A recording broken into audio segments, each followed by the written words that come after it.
Bienvenue dans Capital Humain 3.0, le podcast qui explore les nouvelles façons de penser le travail, le leadership et la transformation des organisations. Je suis Johan Darquest et dans chaque épisode, je vous propose un regard décalé, éclairé et profondément humain sur les enjeux RH, managériaux et sociétaux d'aujourd'hui. Prêt à remettre du sens, de la conscience et de l'intelligence collective au cœur de nos pratiques? Alors c'est parti!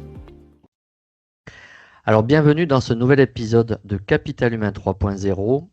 Aujourd'hui, nous allons explorer un sujet qui bouscule encore beaucoup dans le monde professionnel. Il s'agit de la vulnérabilité. Donc longtemps considérée comme une faiblesse, elle devient pourtant un levier puissant de transformation, de confiance et même de performance collective. Alors pour en parler, j'ai le plaisir d'accueillir Boutena Burkel, qui est autrice, conférencière et experte en management et qui défend une vision claire. Reconnaître et accompagner nos vulnérabilités peut devenir une véritable force pour les individus, les équipes et les organisations. Avec elle, nous allons comprendre ce que signifie manager les vulnérabilités, découvrir des cas concrets, mais aussi explorer les risques à ignorer cette dimension humaine et les bénéfices lorsqu'on ose l'accueillir. Enfin, nous verrons quels outils pratiques peuvent aider les managers et dirigeants à créer des environnements de travail plus authentiques, plus résilients et plus humains. Alors, vulnérable mais puissant, c'est le titre de l'émission. Et si c'était la clé du leadership de demain?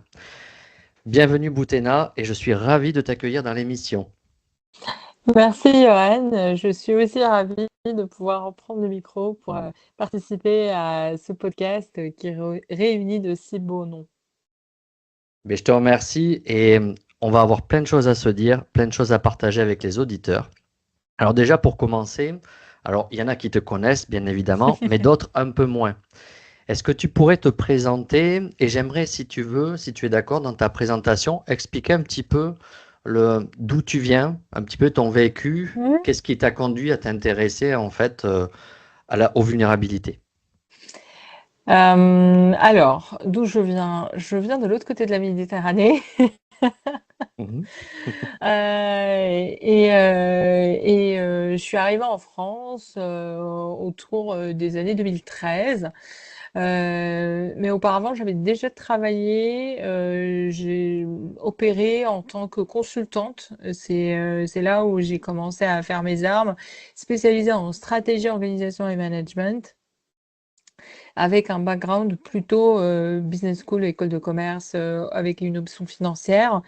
J'arrive en France, je reprends mes études à l'université Paris-Dauphine, où je refais un master de recherche en stratégie organisation, ce qui va me replonger de manière beaucoup plus poussée, approfondie sur le sujet.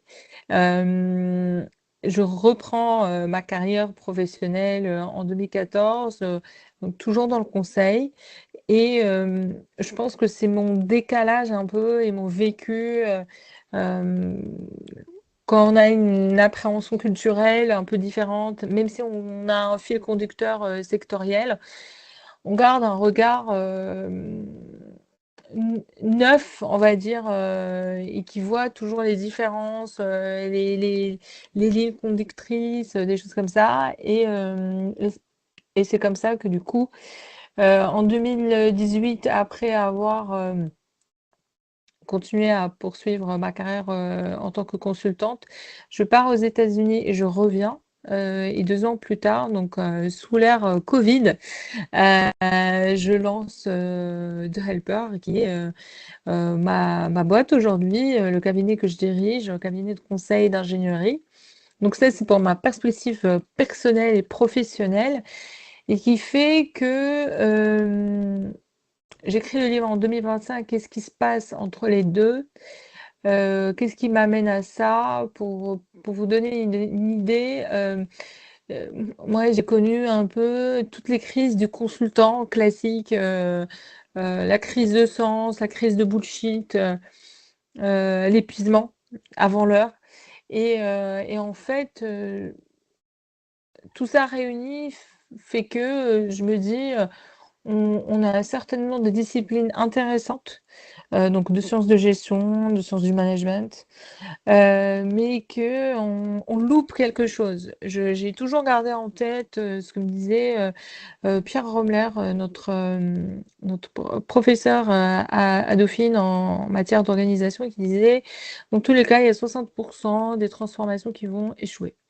Et, et c'est vrai que ça m'obsédait de dire, mais pourquoi ça échoue? Qu'est-ce qui se passe derrière? Et en fait, je me rendais compte dans ma pratique professionnelle que ce qui échouait, c'était souvent l'idée d'arriver à adresser le bon discours, à garder l'attention des personnes, euh, à vouloir les convaincre absolument à tout prix, mais qu'en fait, on loupe le coche parce que c'est pas comme ça que ça se passe en les écoutant pas.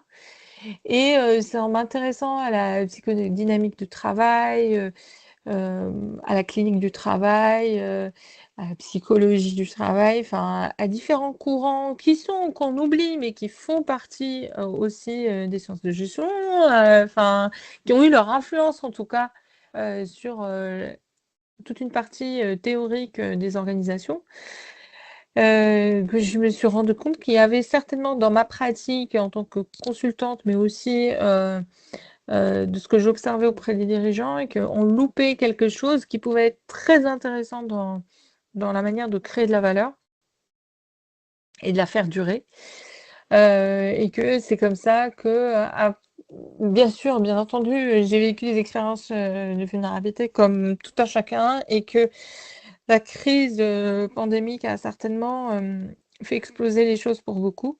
Nous, à ce moment-là, entre 2020 et 2025, il se trouve qu'à Developer, on recevait énormément de témoignages de profils différents parce qu'on faisait souvent des appels à la communauté. On a plus de 5000 personnes qui nous suivent sur Instagram et qui nous relayaient différents témoignages. Et on voyait que la vulnérabilité, en fait, elle rejaillissait à chaque fois sur le travail. Et les personnes nous demandaient, s'il vous plaît, parlez à mon employeur parce que là, j'y arrive plus. Donc, et c'est là où on s'est dit, il y a certainement des ponts à créer entre les perspectives du dirigeant, la perspective de la nécessaire transformation, parce que parfois, si on ne se transforme pas, on ne survit pas. Il y a des tas d'exemples comme ça. Je pense par exemple à Duralex. Mhm. Et que en fait, si on ne se transforme pas, bah, en fait, il y a des organisations qui meurent, il y a des secteurs qui meurent, il y a des filières qui meurent. Et donc, on se disait qu'il y avait certainement de quoi adresser le point. Donc, c'est comme ça que l'idée du livre germe. Je commence à y réfléchir autour de l'année 2022-2023 et que je commence à y travailler sérieusement à ce moment-là.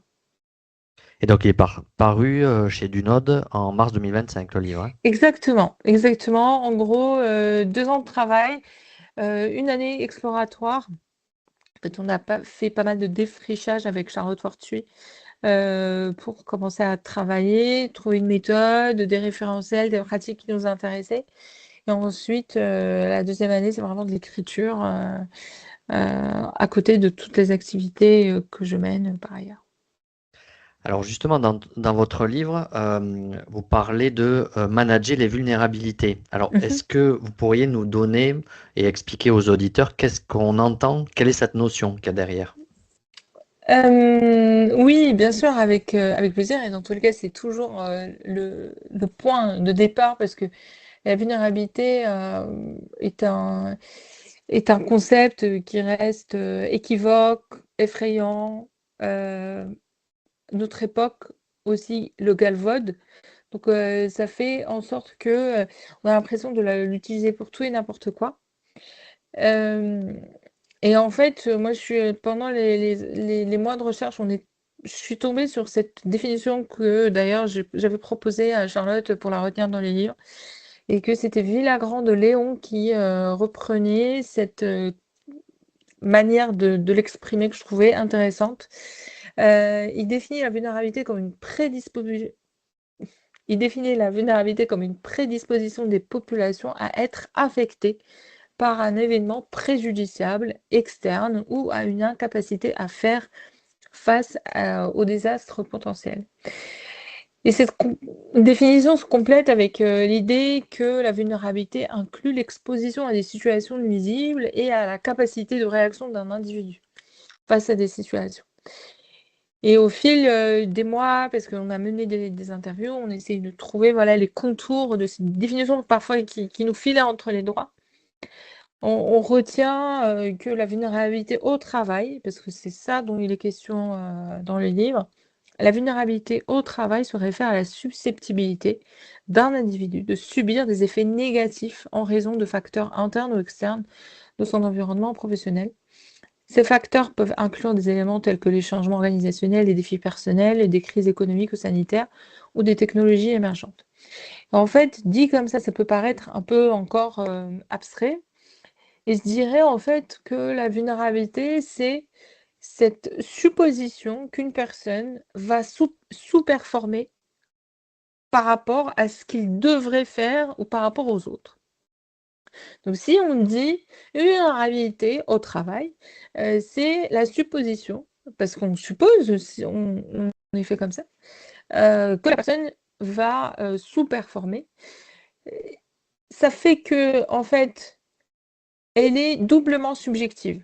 Elle est subjective par la personne elle-même qui peut se considérer comme vulnérable ou pas, comme la personne qui va la juger et qui est généralement son entourage professionnel. Hem, on s'inscrit dans un environnement professionnel, donc notre employeur nous juge, nos collègues nous jugent, notre manager nous juge, notre marché nous juge et quand je parle de marché, oui, parce que ça reste un marché du travail et du coup, ça ouvre les perspectives typiquement sur la question, par exemple, des seniors au travail. Depuis la rentrée, de l'année dernière, on parle de la difficulté des seniors à pouvoir continuer à travailler, à trouver même du travail, parce qu'ils subissent, 2 éléments, qui peuvent expliquer, cette situation de vulnérabilité. 1, l'agisme, donc c'est une forme de jugement, que la personne va sous-performer en raison de l'âge. Alors cette sous-performation cette sous-performance pourrait être, issue, pardon, de l'idée que, les seniors au travail, heu, subissent, on va dire, une peur ou connaissent une peur liée à l'obsolescence technologique, de cette idée qu'ils sont anti-numérique, anti-IA, enfin voilà, de choses comme ça qui vont faire qu'on va supposer que les seniors ne vont pas aimer, les changements organisationnels. Ou même de se dire, bah, en fait, il y a une obsolescence de compétences et donc les seniors, bah, en fait, on va aller, en changer parce qu'on a besoin de nouveaux viviers. Voire, et c'est là où ça va aller jusqu'à la question de la santé, de dire, bah, en fait, à partir d'un certain âge, il y a des personnes qui, vont avoir plein de problèmes de santé et que moi, en tant qu'employeur, j'ai pas envie, d'assumer le risque de maladies chroniques, de cancer au travail. Parce qu'effectivement, plus on vieillit, plus on est exposé, hein, c'est le concept même, de l'âge. Mais pour autant, on va supposer que du coup, la personne, comme elle va être exposée, qu'elle va connaître, ces situations-là, bah, on n'a pas envie. Donc c'est une forme d'hygiénisme, qui va s'opérer. Et pour y répondre, parfois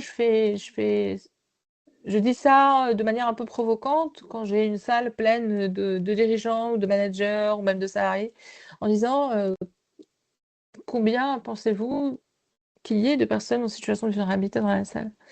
Généralement, les personnes ne lèvent pas la main, ne veulent pas parler. En fait, combien de personnes se considèrent comme vulnérables? Il va y avoir 5 qui va lever la main. Et en fait, petit à petit, je vais commencer à leur poser la question: «Est-ce que vous avez des lunettes? Est-ce que vous avez des problèmes aux pieds? Est-ce que vous avez des problèmes au dos? Est-ce que vous avez des problèmes amoureux? Est-ce que vous avez connu, des situations difficiles en tant que parent?»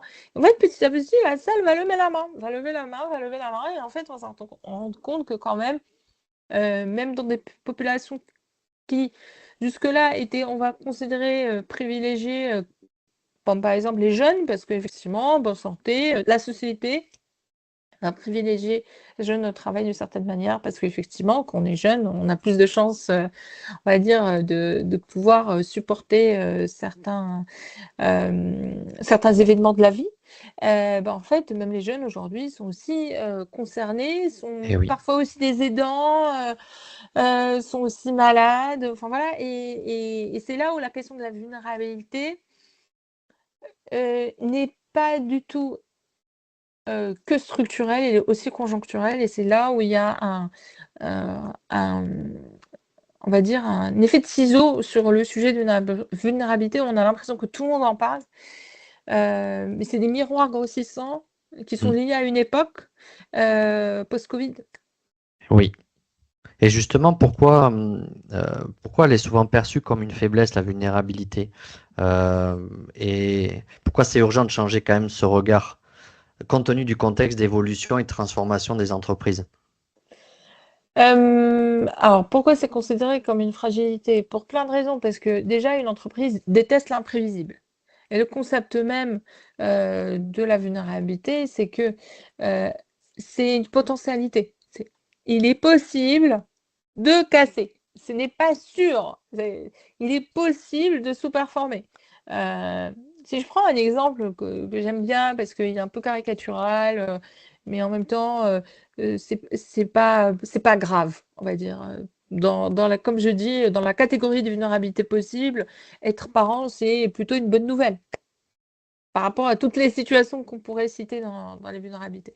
Donc, prenons un jeune parent, une jeune maman au travail qui vient annoncer à son employeur qu'elle va, qu'il ou elle va bientôt avoir un enfant.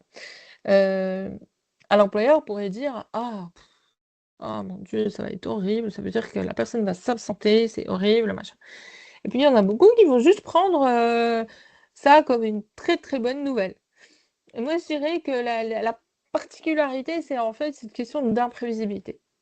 Et aujourd'hui, comme on a une accélération, une volatilité, une très grande tension et des effets de crise multiples qui s'achoppent à différents lieux et avec différents niveaux, différentes intensités, ce qui fait que, en fait, la question, c'est pas est-ce que l'employeur à ce moment-là va recevoir l'information, c'est à ce moment-là, qu'est-ce qu'il a reçu déjà comme information? Est-ce qu'il n'a pas déjà trois personnes qui sont déjà absentes? Est-ce qu'il n'a pas déjà euh, un problème de planning? Est-ce que le client ne vient pas de décommander des commandes? Et en fait, c'est le problème en tant que tel, et c'est pour ça qu'on essaye d'expliquer toute la difficulté, la complexité de la situation à analyser, c'est que la vulnérabilité est, est- est crainte parce qu'il y a une complexité et que ça rajoute de la complexité. C'est une information ajoutée. Oh mon Dieu, je dois encore me montrer attentif. Je ne dois pas oublier, je dois faire attention, alors que moi, je suis déjà assaillie. En fait, le problème de la vulnérabilité, c'est que c'est la nôtre. Et oui, c'est très juste. Et alors, tu brosses justement la notion de la vulnérabilité en général, mais est-ce que tu en as différentes sortes? Et Hmm. si oui, quelles sont celles que tu abordes le plus dans les organisations, alors que ce soit individuel, collectif ou structurel? Alors, je vais reprendre une petite définition qu'on a dans le livre. Il y a un schéma qui reprend ce que veut dire une vulnérabilité en termes de composition. Donc, elle est composée de dommages, mais qui viennent après un événement. Donc, il y a un événement qui va faire que, voilà, on va se sentir plus vulnérable qu'avant. Et ensuite, on va avoir des ressources. Quelles sont les ressources internes et externes qui vont faire que la personne va pouvoir faire face à la situation? Et enfin, la perception de la fragilité par l'individu et par la société. Parce que parfois, il y a des fragilités qui sont plutôt positives. Donc, par exemple, je prends le même exemple que la parentalité, mais il y en a tant d'autres, parfois, qui ne sont pas teintés de la même couleur, qu'on soit un homme ou une femme. Mais il peut y avoir d'autres situations, en fait. Il peut y avoir des perceptions qui vont se jouer différemment. Par exemple, il peut y avoir une question de maladie. La maladie ne va pas être perçue de la même manière qu'elle soit une maladie connue car elle a une guérison possible, comme une maladie où en fait c'est une maladie rare, on sait qu'il n'y a pas de médicaments, mais en fait les gens vont vraiment le percevoir de manière très négative. Donc après, ça c'est la composition. Et quels sont les mappings, les types de vulnérabilités qu'on peut retrouver? Avec ça, on peut retrouver des vulnérabilités liées à notre vie personnelle.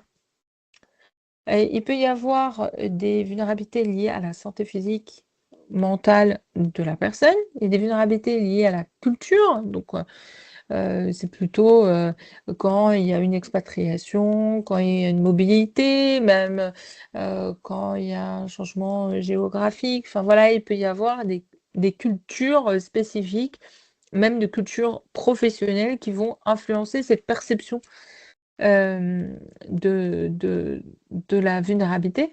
Et enfin, on va avoir tout ce qui est vraiment lié à la vulnérabilité professionnelle, comme le fait de faire une reconversion professionnelle, de venir d'un autre métier, d'être issu d'un secteur industriel qui a connu des difficultés très, très élevées, d'être exposé aujourd'hui à un métier qui est particulièrement bouleversé par l'IA. Donc, par exemple, les traducteurs en ce moment mènent la vie, connaissent une vie plutôt difficile professionnellement parce qu'ils ont peur, ça les inquiète. Donc, ils passent par tout plein d'étapes difficiles pour pouvoir faire face à ces situations. Voilà. Et donc, il peut y avoir de grandes catégories de vulnérabilité, mais en fait, ce qu'on se rend compte, c'est qu'elles sont souvent cumulées. Et c'est même pour ça qu'en fait, finalement, les gens, ça finit par péter, ça finit par Mhm. «déborder» entre guillemets sur le milieu professionnel. Maintenant qu'on a ces grandes catégories, je dirais que de manière générale pour, l'employeur, ce qui d'une certaine manière garder en tête, c'est que les vulnérabilités vont avoir 2 formes d'impact. Soit, un problème lié à la, santé de l'employé, soit un problème de conciliation de vie. Donc, Mhm. ça veut dire, généralement une sollicitation ou un besoin lié à de la flexibilité, ou de l'aménagement du temps ou du contenu du travail. Donc du temps au contenu du travail versus, la question de la santé où pareil, on va avoir des besoins plutôt spécifiques, liens, relations, contenu, temps de travail, espace de travail. Donc avec ces 2 répartitions, santé, conciliation, généralement, on arrive à juste, voilà, clarifier, Mm. parce que typiquement, un employeur ne va pas aller se mêler de la vie d'un aidant.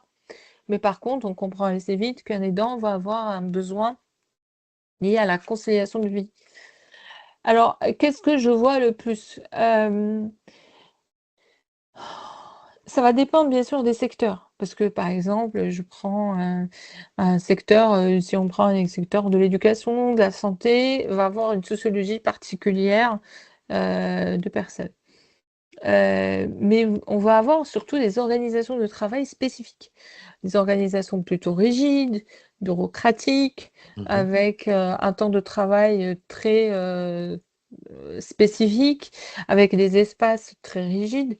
Alors que par exemple, je sais pas, je dis n'importe quoi, dans la technologie, on peut faire du télétravail, mais par contre, il y a des objectifs de résultats, il y a une tension, il y a une volatilité, il y a une obsolescence.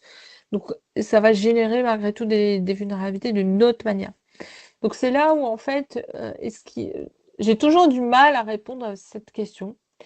Hem, Parce qu'il y a, c'est ce qu'on voit en tout cas, une multivulnérabilité qui va s'exprimer au travail et que cette multivulnérabilité va aussi rejaillir sur l'environnement professionnel et elle peut, s'incarner aussi parce que jusque-là, on parle de vulnérabilité, on va dire, sociale, individuelle, mais elle peut aussi se cristalliser autour de conflits, entre, Collectif. les personnes, voilà. Entre les collègues, ça peut aussi, se matérialiser par une difficulté de pouvoir, construire un accord social. ça peut se matérialiser aussi par une résistance au changement qui est très forte. Euh, c'est comme les questions de retour au bureau. Pourquoi les gens n'aiment pas retourner au bureau quand ils ont 3 jours de télétravail? C'est pas parce qu'ils ne veulent pas revenir au bureau. Les gens veulent, les personnes aiment bien venir au bureau. Mais il y a des questions de temps de trajet et il Mhm. y a des questions d'horaire de départ. Et il y a même parfois des questions de retard. Et il y a, voilà, tout cet écosystème-là de micro-décisions qui vont faire que finalement, ça va rejaillir soit sur la leur, soit sur l'environnement de travail. Et en vous écoutant, la question que je me pose, c'est que à travers ces vulnérabilités, les collaborateurs mobilisent des compensations et développent des compétences humaines qui permettent de compenser ces vulnérabilités. Est-ce que ça pourrait pas être un levier justement pour les employeurs d'aller voir qu'est-ce qu'ils ont mobilisé comme compétences pour compenser ces vulnérabilités? Est-ce que ça peut être pas une source justement positive pour l'employeur Mhm. d'aller étudier ça? Alors, dans l'absolu, effectivement, la vulnérabilité nous aide. C'est comme elle est une essence à être créatif, à être plus solide, à mieux gérer le stress, à prendre du recul. Enfin voilà, il y a énormément de compétences qui peuvent se développer grâce à ça. Après, je suis toujours attentive sur la question de positiver on va dire, cette question de vulnérabilité parce que c'est le propre même de la vulnérabilité, c'est que on ne sait pas. Peut-être que oui, peut-être que non. C'est un Eh pari oui, sur l'avenir. C'est un pari aussi sur, on va dire le groupe, parce que plus le groupe est solide, plus le groupe est, dans l'entraide, solidaire, hem, va trouver des ressources, va se relayer des solutions. Plus bien sûr la personne va se réguler grâce au groupe, va même aider l'autre quand l'autre va être en difficulté. Voilà, donc il y a différents moyens de voir des bénéfices au long terme de cette question de la gestion de la vulnérabilité par les entreprises. Mais je suis toujours attentive parce que on on connaît pas et c'est le propre, on peut pas je mmh, sais que là aujourd'hui on vit dans un monde algorithmique où on veut faire, du deep learning avec nos expériences et pouvoir, maîtriser, contrôler, le résultat de ces types d'expériences. Mais en réalité, on peut pas les contrôler. eh oui. On peut pas contrôler aussi même les réactions des gens, donc on peut les guider, on peut les, accompagner, on peut cadrer, hem mais vous seriez étonnés, quand on a préparé le livre, on a trouvé des études, premièrement, qui font que, les personnes ayant vécu un événement, assez important en matière de santé, généralement, ils en ressortent avec un changement de valeur. Hem soit parce que, la vie est trop courte, je vais le schématiser comme ça, soit parce qu'ils se disent: En fait, je suis passé à côté de certaines choses et je veux plus refaire les mêmes erreurs», soit parce que en fait, j'ai envie de plus de plaisir, donc il y a une forme d'urgence qui va se créer et donc si vous, en tant qu'employeur, vous n'êtes pas aligné en termes de valeurs par rapport à la situation de la personne, potentiellement, oui, la personne va partir. Après, il y a aussi d'autres éléments qui peuvent rentrer en jeu parce que quand la personne vit un événement particulier avec une gravité plus ou moins grande selon les Mmh. situations, on se rend compte que, plus l'événement est traumatique, plus, heu, le salarié va avoir une forme d'attention sur comment il va être traité. Donc si, on le surcharge avec de la bureaucratie, s'il n'est pas bien accueilli, si on laisse traîner les choses, si on le dégoûte un peu de ce retour, bah, en fait, il n'aura pas envie de revenir parce qu'il y a une forme de rejet qui va s'opérer. Mais du coup, à ce moment-là, oui, hem, le le salarié aurait pu exprimer, son, on va dire, ses apprentissages. Mais en l'occurrence, l'employeur ne les voit pas parce qu'il n'a pas construit les conditions, de cet environnement capacitant et donc il y a une forme de rejet et donc l'employeur lui-même, il va dire: «Bah, Martin, bah, en fait, il est pas venu, il m'a laissé en plan». Oui, mais quelle est l'histoire derrière? Pourquoi il a fait ça? Et justement, vous parliez d'environnement capacitant. Les auditeurs qui nous écoutent, il y a peut-être des dirigeants, des DRH. Comment ils peuvent justement créer un environnement capacitant pour favoriser justement l'expression des salariés quant à leur vulnérabilité et tout en sachant qu'il y a aussi des dimensions personnelles. Donc, c'est peut-être amener du perso sur le terrain pro et puis vice-versa aussi. Comment on crée les conditions? Heu, il faut reposer sur le manager et la plus fine maille, qui existe, c'est le manager. On peut pas mettre un responsable RH, derrière, chaque, salarié. Ce n'est pas possible et on peut pas mettre un psychologue du travail, derrière chaque salarié. Eh On oui. peut même pas mettre, un médecin du travail derrière chaque salarié tout le temps, chaque jour. C'est pas possible. Et en plus, ce n'est pas le lieu. Enfin voilà, c'est, le seul moyen, c'est qu'il y ait ce regard. Hier, j'écoutais Albert David, qui est professeur de management à l'université Paris-Dauphine et qui disait, heu, sur certains travaux, ils avaient dû préciser aux managers, de dire «bonjour». Mais en fait, on se rend pas compte à quel point même le bonjour, le regard du bonjour, le regard bien posé, moi, je reprends toujours cet exemple, hein. Quand je suis arrivée en France, il y a une violence symbolique que je n'ai pas comprise, que j'ai tout de suite perçue, c'est quand on me pose la question de: «Comment ça va?», la personne répond: «Et toi?». Mhm. Ça, je ne l'ai jamais compris. Parce qu'en fait, typiquement, au Maroc, on fait même cette blague, on dit: «On doit poser cette fois le ça va». Eh oui. Le ça va pour lui, pour ses voisins, pour ses parents, pour, ses enfants, pour le chat, pour, enfin voilà, c'est vraiment on doit tout savoir et en réalité, on ne sait pas tout, mais c'est une forme et la personne devant dit: «Ça va et toi?» et on continue comme ça pendant 5 minutes.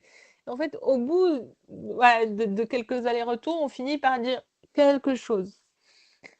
Parce qu'en fait, on perçoit pas, mais on est derrière nos écrans, hem on est pris par les informations, les notifications, par, la charge mentale. Je dois aller chercher mon gosse, récupérer le linge, je sais pas, enfin, voilà, il y a plein d'informations qui tournent, au-dessus, de nos têtes, comme un nuage et il y a un collègue qui passe et qui dit: «Ça va?» et nous on répond: «Et toi?» ou alors, c'est le contraire et en fait, il y a personne qui s'entend. Il y a personne qui s'observe. Moi, je répète souvent cette phrase, «L'attention est une grâce», en Mhm. paraphrasant, Simone Veil. Et en fait, effectivement, l'attention est une grâce parce qu'elle est aujourd'hui, elle est tellement rare, elle est précieuse qu'il suffit de se poser. Moi aussi, depuis 2020, je suis dirigeante, c'est très difficile, ça prend du temps, c'est de l'énergie, mais je sais que, faut passer du temps avec, mon associé, avec, mes collaborateurs, avec les prestataires, parce que c'est comme ça que je vais avoir les informations, même avec mes clients. On va passer du temps à savoir comment notre client va et ça, c'est ce qu'on appelle aussi, la symétrie des attentions. Mhm. Il y a pas de raison pour passer du temps avec, le client et puis finalement ne pas le passer avec, le salarié. Alors que c'est souvent ce salarié qui va avoir cette idée un jour et qui va créer de la valeur. Mais pour autant, il faut passer du temps, parce que l'humain n'est pas une machine, on n'appuie pas et je pense que ça aussi, on prend des réflexes comme si on avait du ChatGPT devant nous.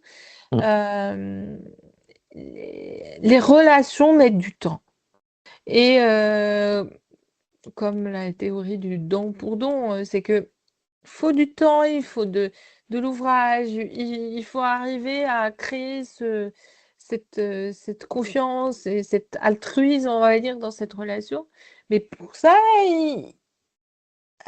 c'est la relation de confiance. Et je le répète souvent, il suffit d'une fois pour que la confiance se brise. Mais par contre, ça va mettre plusieurs fois avant de se reconstruire. Et je suis content que tu mentionnes ces éléments parce que moi je me rends compte aussi qu'on a dans cette période de crise, il y a de plus en plus de vulnérabilités qui apparaissent et en fait on laisse de moins en moins de temps, en tout cas les organisations, aux managers créer ces espaces capacitants de détection des signaux faibles auprès des collaborateurs. Et on n'a jamais eu autant besoin de ces espaces et ils sont de plus en plus réduits. Et peut-être que c'est intéressant de se dire, ben, quand je vais les dire bonjour, peut-être de dire ben, comment tu te sens et de prendre le temps pour aller détecter ces signaux faibles et faire vraiment de la prévention parce que c'est ça qui est important. Donc, Et ce qui est un peu compliqué parfois, c'est que c'est normal, le manager n'a pas le temps aujourd'hui de faire de la prévention. Il peut pas. Et puis, en quoi il peut faire de la prévention? Est-ce que la prévention, ça peut être, euh, par exemple, adapter le contenu du travail? Moi, c'est ça que je cherche à encourager. C'est le manager, il fait quoi? Est-ce qu'il va former la personne? Il va lui dire, alors, du coup, on va prévenir, mais on va prévenir sur quoi? Parce que le manager n'est pas un psychologue, mais ça veut dire quoi concrètement? c'est Ça veut ça. dire que derrière, il y a une question. Moi, je suis arrivée à mon manager, je raconte souvent cette histoire. J'étais au bord du burn-out et il me dit, fais la liste de ta journée sur toute la semaine. Qu'est-ce que tu fais? Combien ça te prend de temps euh, sur la semaine? J'ai fini, quand j'ai fait une semaine type, j'avais 2 semaines en une semaine. Personne ne m'a demandé de faire ça. Mhm. Personne. J'avais bien sûr mes objectifs, des moyens, mais je compensais de moi-même. Donc, mon manager m'a dit, est-ce que tu as vraiment besoin de faire tout ça? Bah, a priori, non. Et puis délègue, et puis transmets, et voilà, et on essaie de trouver des solutions. Et ce temps passé, moi, je me rends compte, même auprès des jeunes, parce que parfois je forme en niveau M2 dans des écoles, et ce que j'entends, c'est que les alternants aussi n'ont même pas le droit à cet encadrement de la part des managers. C'est des alternants qui devraient être supposés baignés dedans, parce que normalement, ils doivent travailler avec un mode encadré. Oui. Mais dans une telle autonomie, c'est peut-être ça aussi les travers de l'organisation du travail telle qu'elle a été modélisée ces derniers temps.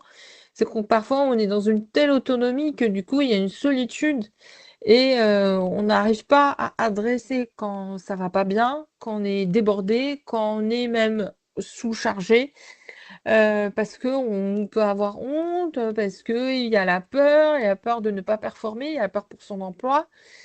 Il y a la peur de la crise de manière générale en ce moment. Donc, la possibilité d'aller vers son manager et de poser la situation, nous, ce qu'on propose, c'est toujours, on a même modélisé ça avec une approche qu'on appelle Sapiens, c'est vraiment de cranter ça par des rituels, par des analyses, pour encourager le manager, mais aussi le salarié à prendre la parole. Parce que souvent, et c'est pour ça que parfois il y a un piège, c'est que les salariés disent, oui, les managers disent, oui, mais le salarié n'est pas venu me le dire alors que je lui posais la question. Et oui, il y a toute la relation de confiance, aussi l'environnement à poser qui, dans le long terme, favorise justement cette expression spontanée, La, peut-être. la culture, l'habitude Et même, oui. l'habitude de pouvoir être écouté. Moi, j'ai eu, il n'y a pas longtemps, il y avait un témoignage d'une personne qui lui dit, moi je témoigne, hein, moi je le dis, j'en parle, je suis débordée, mais il n'y a pas d'action. Donc du coup, j'ai arrêté de parler.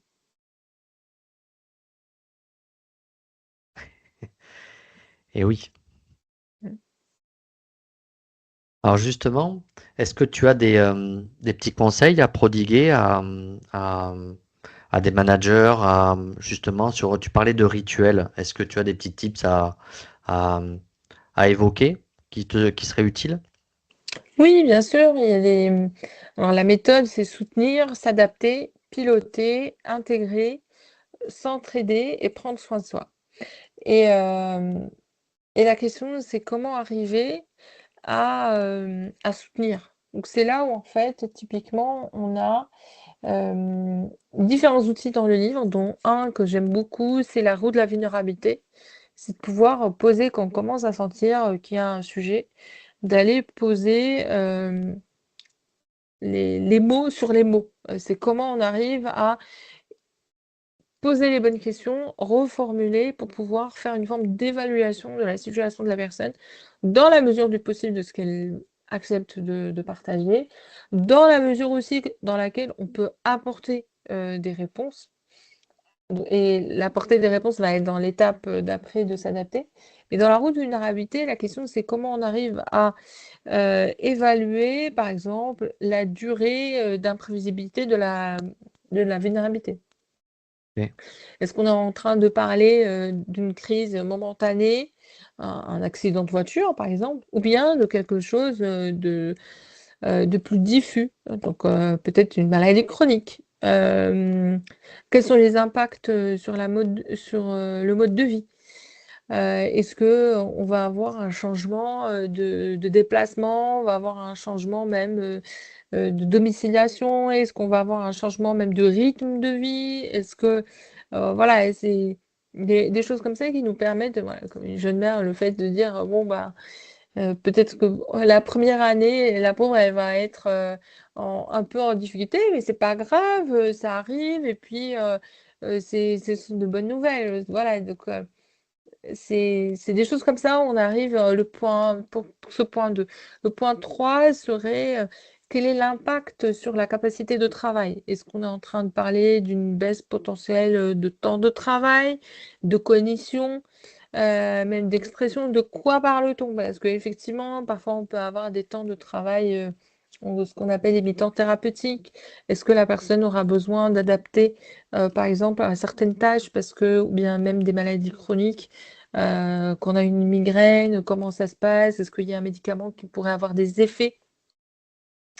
Et ça, généralement, les personnes n'osent pas en parler, on reste, avec le tabou alors que et on a des témoignages dessus, parfois il y a des adaptations, de rythme de vie qui vont aider et soulager vraiment grandement, des situations même pour la bipolarité, par exemple. Un autre point, c'est d'évaluer l'effet de la compensation de la charge de travail. Si jamais on doit déplacer de la charge de travail vers un collègue, comment je vais faire? Est-ce que ça va être sur le long terme?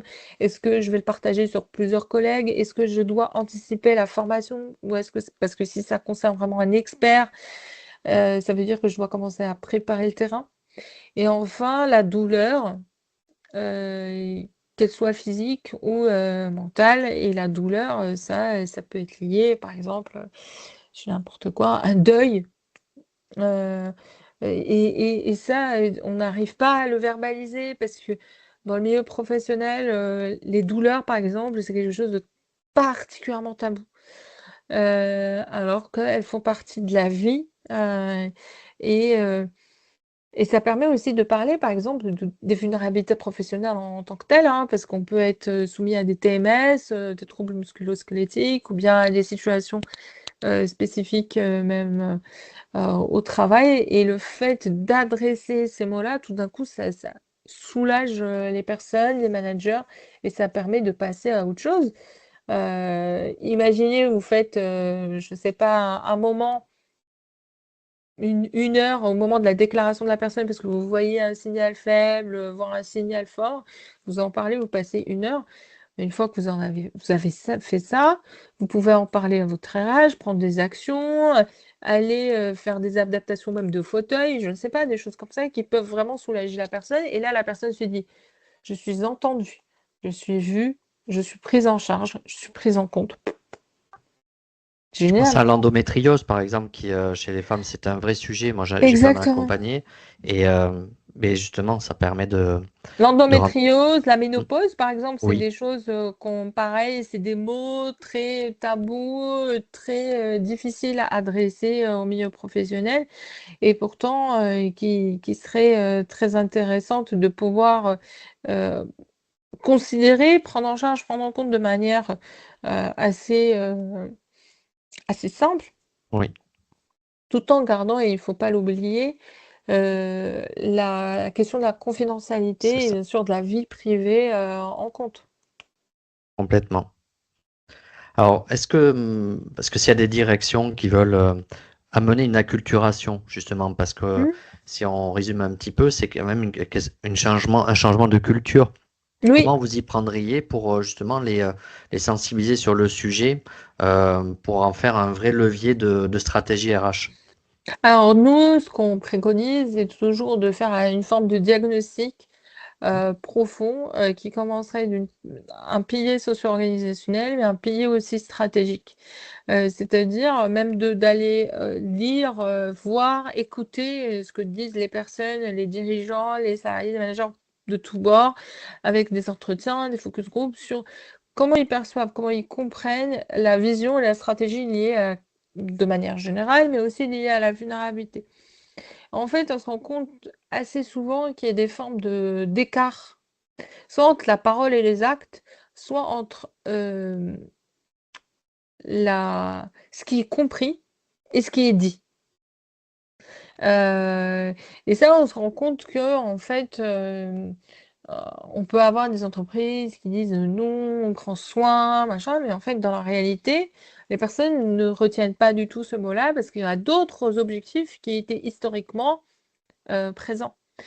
Donc, cette analyse-là, elle permet souvent, de permettre, mettre à plat et d'identifier, avec du quantitatif et du qualitatif, en termes d'approche et de méthodo, quelles sont les réalités, du terrain? Heu, comment et alors bien sûr, il y a une perception donc qui reste subjective, mais aussi une perception objective, enfin, ce qu'on peut analyser objectivement, sur la base de documents, de pratiques organisationnelles, je vais dire, un exemple tout con, hein, mais on peut pas dire, «Je soutiens les personnes» et puis, le dirigeant qui renvoie, 4 emails, par équipe, le soir à minuit et demander Mm. des réponses tout de suite. Donc il n'y a pas que la partie perception, il y a une partie comportement, qui peut être caractérisée, analysée et qui peut aider aussi, les RH à comprendre pourquoi finalement, ils vont avoir un ROI très faible, même s'ils implémentent les objectifs, la nouvelle stratégie, qu'ils vont avoir par exemple même des difficultés à, convaincre parce qu'il va y avoir de la méfiance, il va y avoir une forme de scepticisme. Et pourquoi il va y avoir, une difficulté à adhérer et à exécuter, ces actions? Parce que les gens ne sont pas convaincus, ils se disent que c'est complètement opportuniste. Donc voilà les étapes, J'ai- de commencer par une diagnostic, ensuite d'adresser selon les actions, de former, voire même de restructurer certains rituels, certains process, et de revoir aussi les dispositifs liés à la vulnérabilité parce qu'en fait, ce qu'on se rend compte, c'est que, il y a une grande parole, mais dans les actes, il peut y avoir une très forte bureaucratie, une difficulté d'accès aux informations, un coût même, bureaucratique à aller pouvoir bénéficier de certains, dispositifs. Donc c'est une vraie approche systémique en fait sur Oui, la notion de vulnérabilité, si je comprends oui, bien. on passe, tous les process en revue, donc parfois, ça peut sembler, heu très, on va dire poussé, mais heu, comme on le démontre dans le livre, c'est-à-dire qu'il y a des couches culturelles, organisationnelles, stratégiques, mais aussi d'outillage, de process qui font que, inévitablement, si vous voulez être efficace, mais surtout efficient sur la matière de la vulnérabilité, il faut un travail de fond pour pouvoir, vraiment, adresser le sujet. Sensibiliser, c'est bien. Agir, c'est mieux. Dans le travail réel, effectivement. Voilà, exactement. Alors j'aimerais vous poser justement quelques questions comme on avance dans Mmh. l'émission. Vous êtes membre du bureau de l'Institut du travail réel, Oui. justement, et administratrice de la start-up du Lab RH. Mhm. Moi, ce que j'aimerais savoir, et peut-être nos auditeurs aussi, c'est en quoi, justement, ces engagements euh, vous apportent, vous apportent dans votre quotidien au niveau du travail, mais aussi personnellement. Et pourquoi ces Mhm. engagements? Je trouve que c'est important en tant que professionnel de s'engager dans le monde associatif et réflectif. C'est aussi une manière de pouvoir professionnaliser notre action. Je dis le nôtre parce que quand on parle d'institution, mais aussi de mon action en tant qu'individu, en tant que professionnel. Ce que ça m'apporte du lien, de l'échange, de l'apprentissage, d'aller pousser un peu plus loin, d'approfondir mes réflexions grâce aux pairs. Hem, Après, bien sûr, ça apporte un peu de visibilité parce que ça rassure, les institutions, c'est toujours rassurant, pour, les, les parties prenantes. Mais en réalité, nos clients, ils ne voient pas ça. Mhm. Oui, Parce que les entreprises ne voient pas ça, ça ne leur parle pas. C'est pas leur urgence. bien Leur sûr. urgence est liée en fait à la difficulté de comment accompagner les équipes, à ce qu'il y ait moins de conflits, et à ce qu'il y ait moins d'absentéisme. On est dans le feu de l'action et dans le feu de l'action, les clients ils ne regardent pas ça. Après, ce que je trouvais intéressant, justement, le fait que vous fassiez partie de ces des institutions, de ces groupes, c'est que comme on a besoin de redéfinir un nouveau paradigme dans les organisations, il faut changer de modèle. Et le fait de pouvoir participer à des groupes d'échange collectifs où on réfléchit sur un changement de modèle, je pense que ça doit être très intéressant justement pour l'amener dans les entreprises peut-être. Oui, c'est tout le défi, c'est d'arriver à se nourrir, mais aussi à diffuser. Mm. Et d'avoir une action collective, ce que je disais même sur la professionnalisation, parce que quand on est, entre guillemets, un acteur, isolé, ce n'est pas du tout la même chose quand on en est 100 ou 300 ou 400, même 10, qu'on se retrouve et qu'on travaille, sur l'avenir. Là, en plus, on vient d'adhérer aussi, à Finance et Innovation et on travaille, sur les entreprises, durables, innovantes, et c'est aussi un enjeu à terme et on vient de s'engager sur des groupes de travail qui vont être, certainement fort intéressants. Alors c'est très prometteur et j'aimerais terminer justement par, quand j'ai étudié votre profil, il y a un petit mot-clé et je trouvais très sympa que j'ai trouvé, c'est bâtisseuse de robustesse stratégique. Ça m'a fait sourire et j'aimerais bien que vous puissiez nous expliquer d'où ça vient en fait cette terminologie. Hem, alors moi j'ai été, toujours fascinée, alors certainement parce que, j'ai cette, multicasquette, entre de la finance, de la stratégie et de l'orga. J'ai été toujours fascinée par, d'ailleurs, on en parle dans un bout de table, des entreprises qui sont centenaires. Comment elles arrivent à prospérer, se renouveler, continuer malgré les changements technologiques, et je trouve que c'est, fascinant de voir des acteurs, comme ça, comme, L'Oréal, Saint-Gobain, il y en a quelques-uns, il y en a pas beaucoup, hein, qui ont dépassé les 100 ans et mais certainement parce que c'est beau de pouvoir, construire quelque chose qui reste. Heu, enfin, nos ancêtres ont construit, des pyramides, Versailles, Notre-Dame. Je trouve que c'est beau de pouvoir se dire que non seulement il y a quelque chose qui reste après nous, mais en plus, qui restera après plusieurs générations. Bah, je me dis des fois que ce qui va rester, ça va être le téléphone et qu'ils vont découvrir des choses un peu bizarres sur le téléphone, mais oui, je pense que je trouve ça fascinant quand des collectifs, je trouve ça très beau quand des collectifs arrivent à dépasser des crises, à relever même des défis, des challenges ensemble. Que parfois, oui, ça dépend que d'une seule personne qui a tenu la barque, et puis après, ça se propage. J'aime bien penser aussi au fait qu'on puisse sauver des collectifs à qui ça tient pas beaucoup, parce que parfois, on est tellement dans le coltard qu'on le voit pas. Et après, effectivement, je peux vous envoyer aussi aux entreprises antifragiles développées par Taleb, que je trouvais très intéressant, qui est la continuité des signes noirs. Et pareil, c'est cette idée de comment on arrive à trouver dans les crises des opportunités qui vont faire on va en sortir non seulement robuste, mais même antifragile. C'est d'arriver vraiment à en créer de la valeur. Créer de la valeur d'une vulnérabilité, c'est la version organisationnelle, du coup. Bâtisseur de robustesse organisationnelle, c'est la version collective Mm. et de performance pour dépasser les vulnérabilités individuelles. Mais je vous recommande, il y a un livre qui est très Oui. intéressant d'un auteur canadien que je suis en train de lire. J'ai loupé le nom, j'ai oublié, mais ça s'appelle Homo Fragilis, Mhm.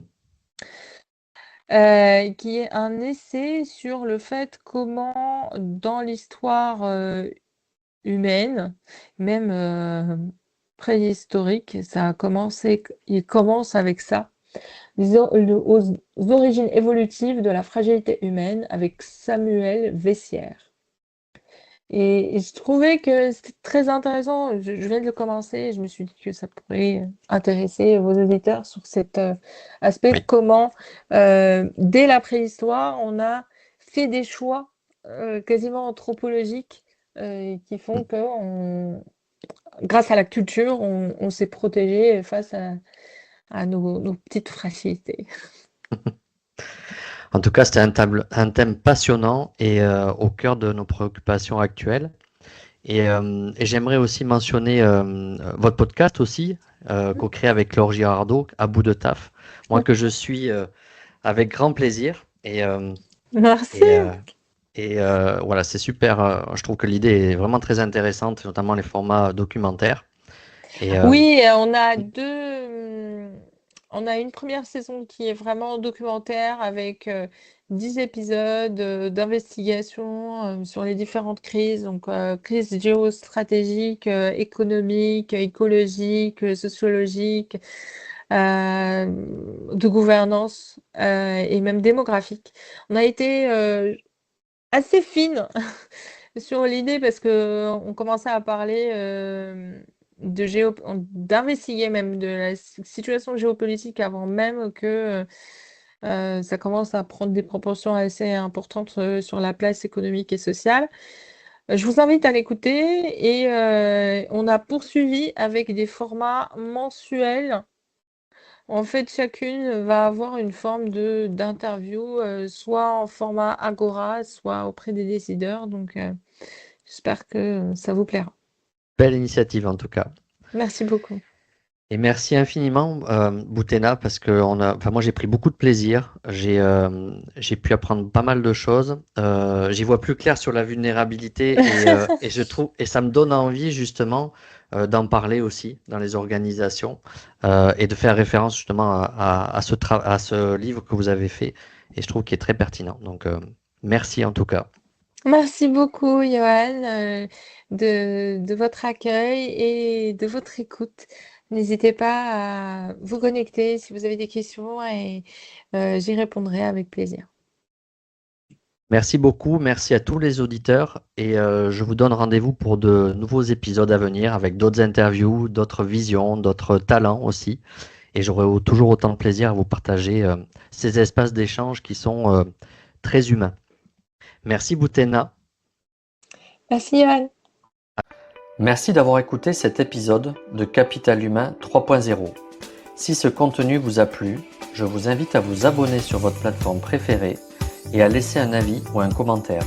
C'est le meilleur moyen de soutenir le podcast et bien sûr de le faire rayonner. Vous pouvez aussi retrouver tous les épisodes sur Ocha via le lien en description. Et si vous souhaitez réagir, proposer un thème ou intervenir dans un prochain épisode, contactez-moi directement sur LinkedIn. À très bientôt pour un nouveau voyage au cœur du capital humain.